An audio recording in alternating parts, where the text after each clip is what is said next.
Eugenio, encantado de recibirte en el programa Reto Siglo XXI. Excelente. Aquí hablamos de, básicamente, cuál es la visión que debemos de tener para futuro, ¿va? ¿Qué hemos hecho hasta la fecha? ¿Qué ha pasado? ¿Qué es la situación que tenemos en las universidades? Bueno, en términos generales en la educación, ¿verdad? Yo siempre he sido, y todos los empresarios de Costa Rica hemos defendido mucho al TEC, porque si hay una institución que ha logrado, digamos, conectar la demanda con la oferta con una demanda, ha sido el TEC y la inversión extranjera también trabaja muy de cerca con. Sin embargo, ustedes tienen apenas una parte muy pequeña del presupuesto. Es correcto. Rechazan a mucha gente que aplica, o sea, Así es. ingresar al TEC es realmente complicado y difícil.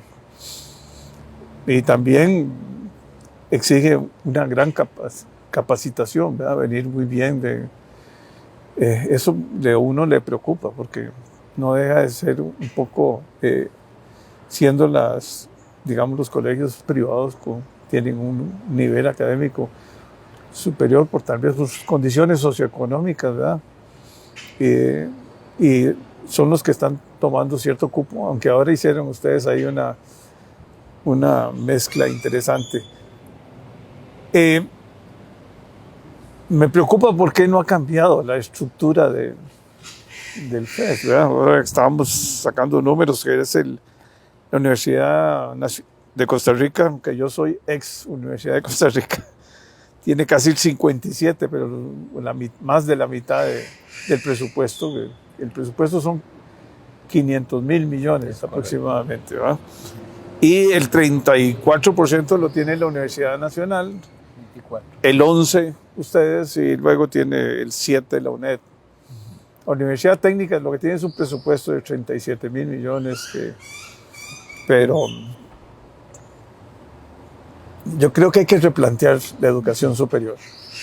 Bueno. A mí me parece importante, yo trabajé mucho con ustedes cuando estuve en el gobierno de don Oscar, de facilitar alianzas estratégicas entre el sector privado y las universidades, como todas partes del mundo, ¿verdad? Correcto. En programas ambiciosos, hablamos de hacer un parque tecnológico, que ahí se lo están debiendo a Cartago, ¿verdad? Sí. Pero la burocracia y la estructura, no sé, a uno le preocupa también los altos costos, la parte salarial de las universidades tienen que analizar bien, porque ya queda cada vez menos becas, ¿verdad? Porque la estructura de gasto salarial ha aumentado, no sé en el TEC, pero en general en las 4 universidades públicas, en las 5 universidades públicas, hay un aumento, digamos, desbalanceado, ¿verdad? Cuando uno le dicen que una secretaria gana millones y que es lo que le llamarían un tráfico en la Universidad de Costa Rica, que tiene salarios que solo lo tiene un ingeniero posiblemente en el sector privado. Pero bueno, hay que ordenarse y creo que eso viene un poco ahora viene. Bueno, ahora no es que viene, ahora ya se está limitando el aumento de los salarios por la 9635, que es un poco un ordenamiento fiscal. Y la ley de empleo público, no sé cómo los va a afectar, pero creo que ustedes van a estar dentro de una burbuja especial, para ponerlo así, ¿verdad? Correcto. Pero lo importante es qué papel deben jugar las universidades, cómo deben de reestructurarse, qué visión tienen que tener. Tiene que haber más flexibilidad, no puede ser que en otras partes del mundo uno le daría los recursos de acuerdo al producto que van generando, ¿verdad? Aquí no es así.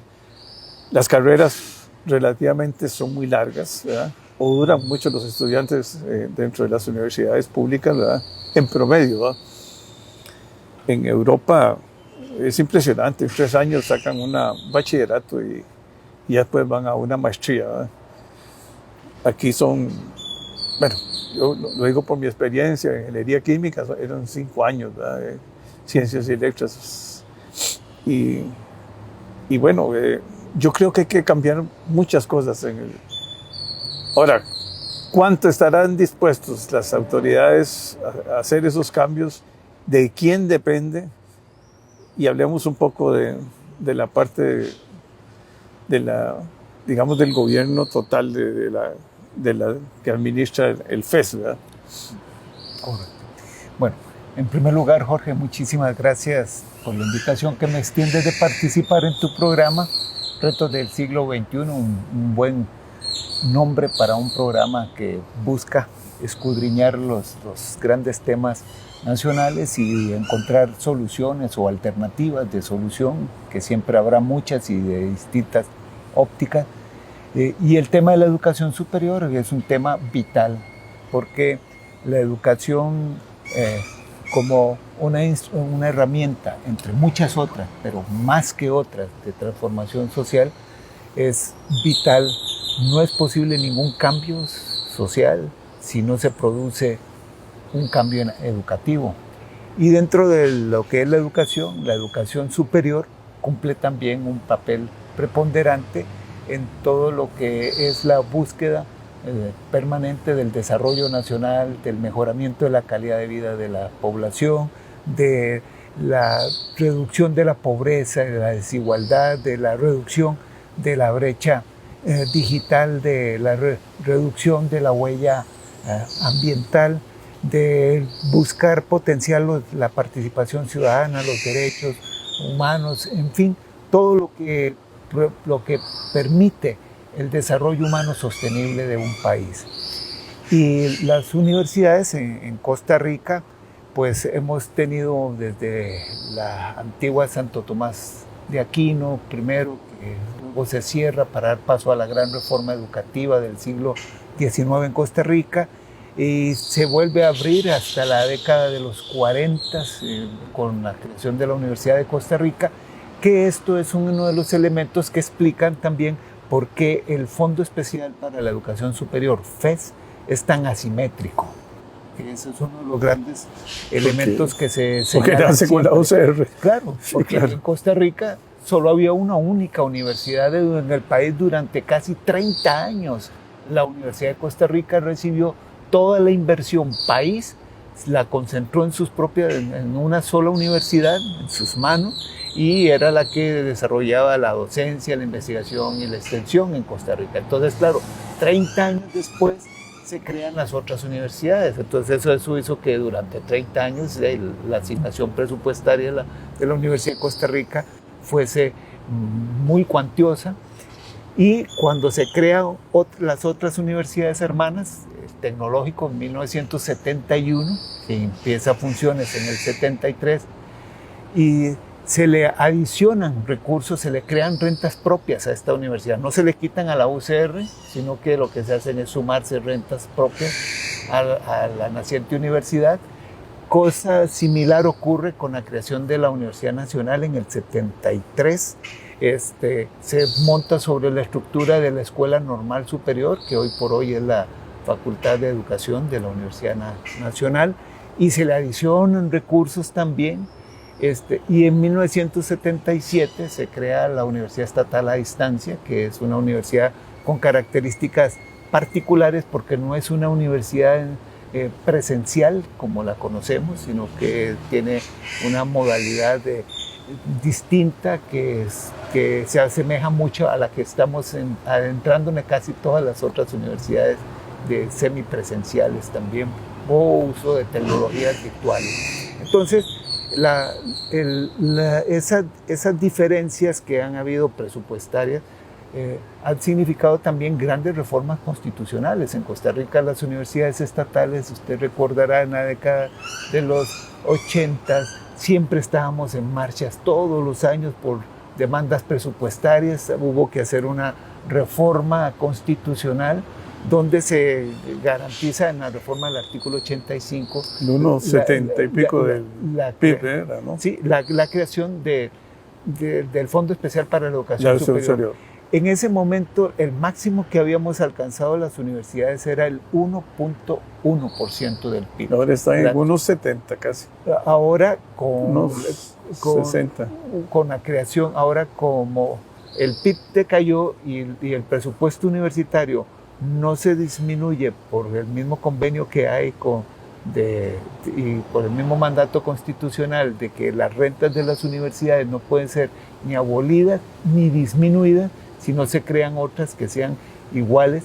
Entonces, el presupuesto universitario, cuando se mantiene alrededor del monto que usted bien señaló de 500.000 millones de colones, ese monto, claro, cuando se desploma la producción nacional con esta crisis económica y sanitaria que hemos tenido producto de la pandemia y caemos en un estado de recesión, y el presupuesto universitario, pues su participación con respecto al PIB se supera, se hace más significativo. Entonces, ahora, en las diferencias entre las universidades estatales también es importante señalarlo. Hay diferencias entre ellas en su gestión, en su administración, en el uso de los recursos. En gastos administrativos hay unas que tienen un gasto más pesado que otras. Puedo hablar del caso del tecnológico, que somos de las que menos peso teníamos en términos relativos de lo que era la masa salarial con respecto al FES, que es el indicador que se utiliza. En el caso de la Universidad de Costa Rica, esa masa salarial con respecto al FES también es más baja, bueno, porque ellos tienen una gran cantidad de recursos, además de que generan recursos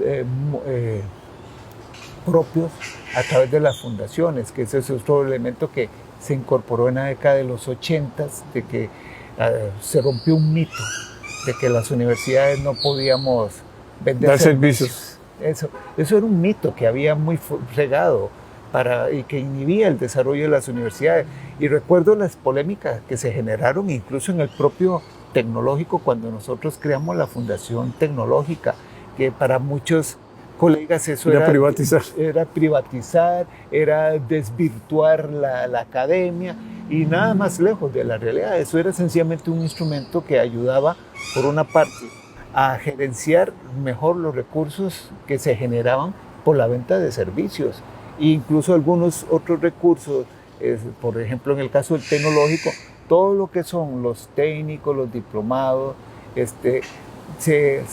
y los posgrados de maestría, doctorados, se dan a través de la Fundación Tecnológica, porque hay un fallo de la Sala Constitucional donde está muy claramente establecido que el FES es destinado principalmente para lo que es la formación de grado, nada más, bachillerato, licenciatura, y lo que es pregrado y posgrado, pues se hace con la coadyuvancia de las fundaciones. Ahí vea que usted también se cometen algunas irracionalidades, porque en el caso del tecnológico, a veces un pregrado, por ejemplo en electrónica, cuesta más que la carrera de la ingeniería propiamente dicha, porque como tiene que ser autofinanciado. Pero es que son las carreras del futuro. Sí, o claro, sea, todo lo que es tecnología es el futuro. O sea, no podemos pensar en seguir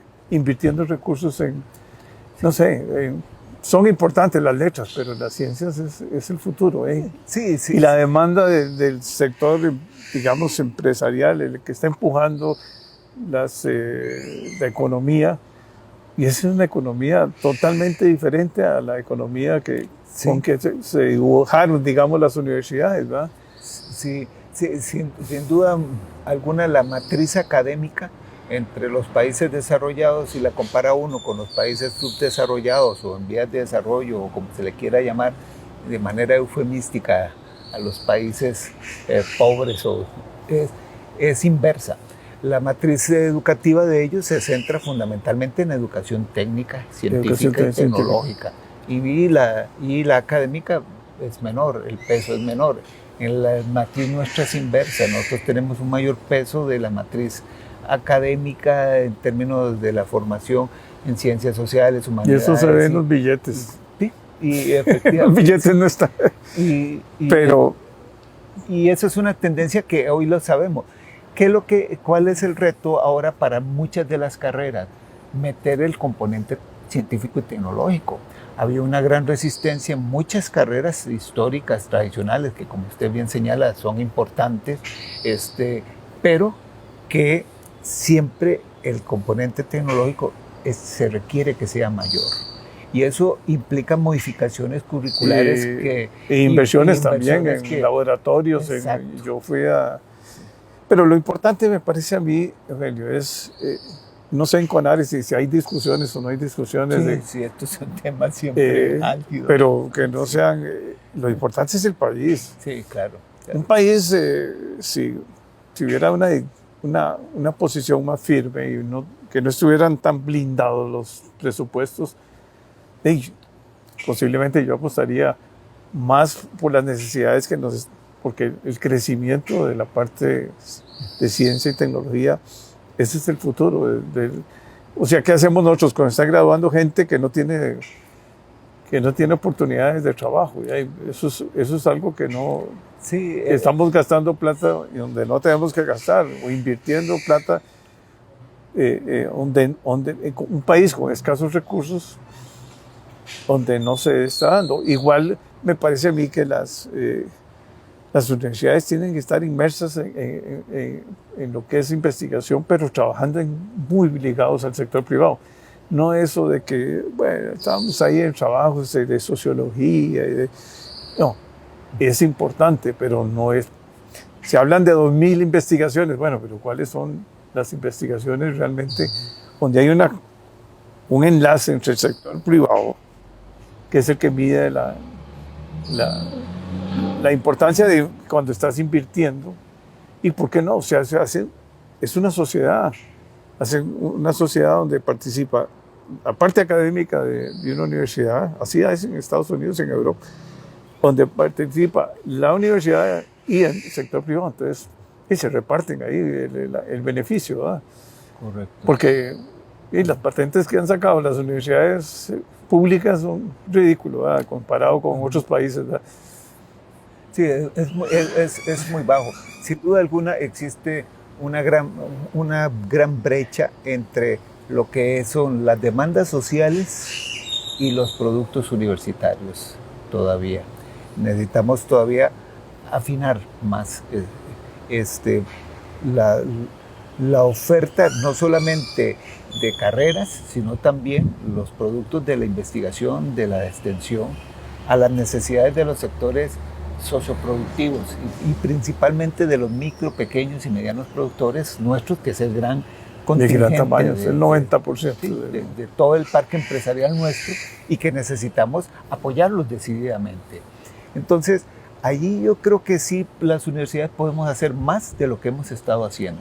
Sí. Y con los mismos recursos. Es que los grandes ya vienen con sus propias patentes y no necesitan apoyo. Exacto. Pero sin embargo, el TEC está participando en los parques en las zonas francas, creo que tienen un convenio interesante. Entonces, yo lo que creo es que tenemos un gran activo, pero también me preocupa que Costa Rica, con los escasos recursos que tiene, no invierta bien. Apoye también a cada vez con más becas, ¿verdad?, a gente que va a conseguir trabajo inmediatamente, porque esa es la demanda del nuevo trabajo. O sea, ahorita, hace una semana, estuve con una persona hablando de agricultura 4.0. Donde ya son drones, donde son trabajos muy sofisticados en agricultura. Y bueno, entonces ahí es donde tiene que apostar un poco la Universidad de Costa Rica en lo que es, digamos, la ingeniería agrícola. Sí, sin duda alguna el trabajo interdisciplinario y multidisciplinario en el seno de las propias universidades tiene que fortalecerse, porque a veces hay escuelas que no se hablan entre ellas y esa desarticulación impide atender demandas sociales como la que acabas de puntualizar.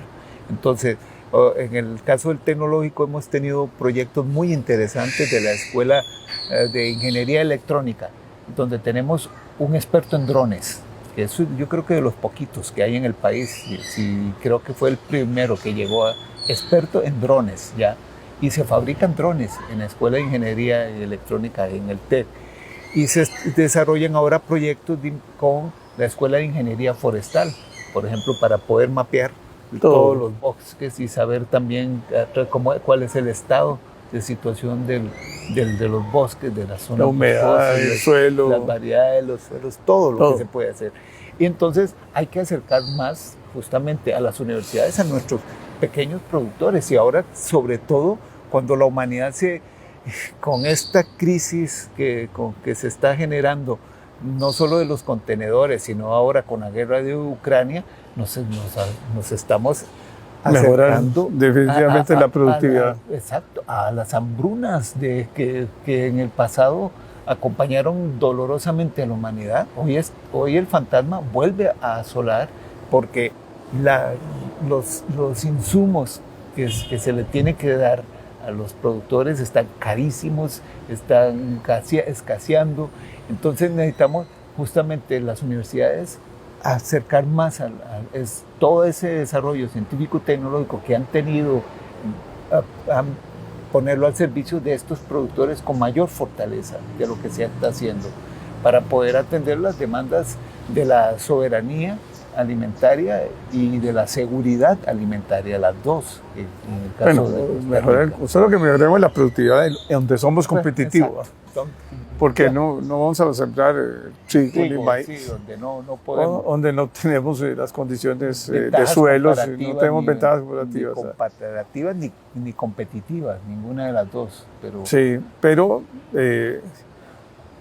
no sé, pero hay áreas donde el TEC es líder y sin embargo se prohíbe la investigación, ¿verdad? Por ejemplo, me acuerdo todo lo que era la parte que tienen ustedes donde se analizan todo lo que es hacer injertos de piel y un montón de cosas, investigación de biotecnología. Pero Costa Rica tiene laboratorios de biotecnología que yo fui a visitar ahí sí. Y no le estamos dando el uso que se requiere, y los que salen se están yendo al exterior porque aquí no hay oportunidad. Sí, eso es otra cosa que hay que...